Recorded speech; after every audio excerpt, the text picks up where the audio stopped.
Hello दोस्तों, स्वागत है आप लोगों को इन्फॉर्मेट एजुकेशन में। सो गाइस, मेरा नाम है रोहित प्रजापति और आज हम इस वीडियो में बात करने वाले हैं about non legal tender money के बारे में। क्या होता है, नाम से आपको समझ आ रहा है non legal tender money. Non legal मतलब लीगली एक्सेप्टेबल नहीं है, गवर्नमेंट के द्वारा बैकिंग नहीं है, तो आप उसको कह सकते हो नॉन लीगल टेंडर करेंसी और एनी काइंड ऑफ मनी।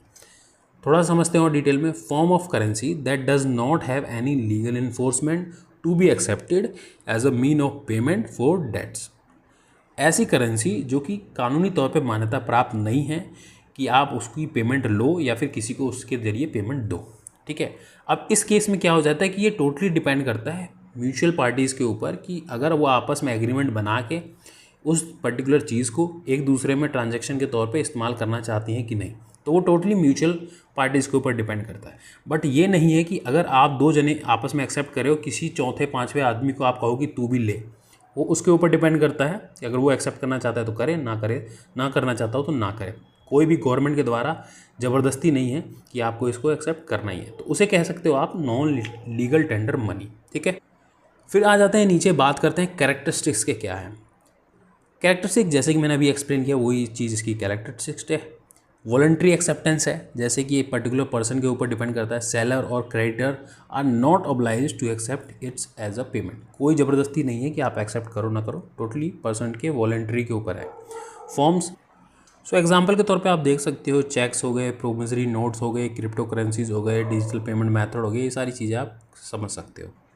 फिर आता है लीगल स्टेटस। जैसे कि मैंने बताया कि गवर्नमेंट के द्वारा बैकिंग नहीं है, गवर्नमेंट के द्वारा रिकॉग्नाइज नहीं है, तो इसे कह सकते हो एक कैरेक्टरिस्टिक कि लीगल बैकिंग नहीं है इसके पास कोई।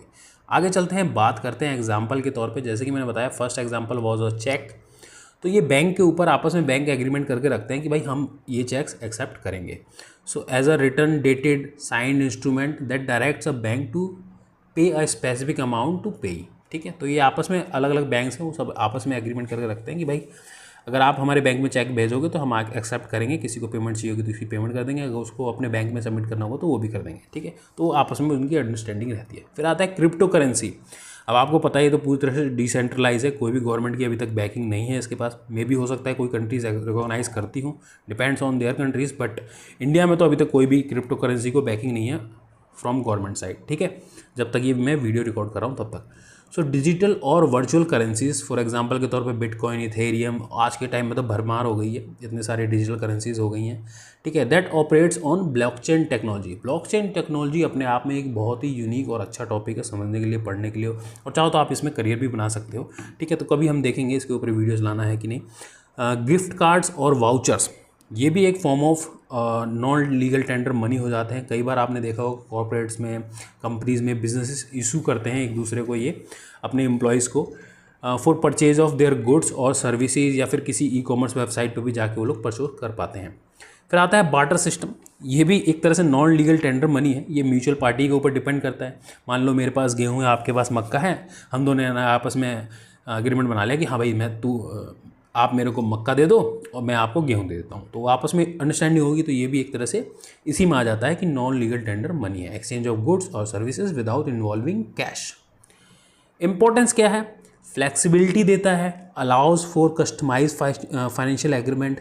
ठीक है, टेक्नोलॉजिकली इनोवेशन है, fuels advancement in digital currencies and payment systems.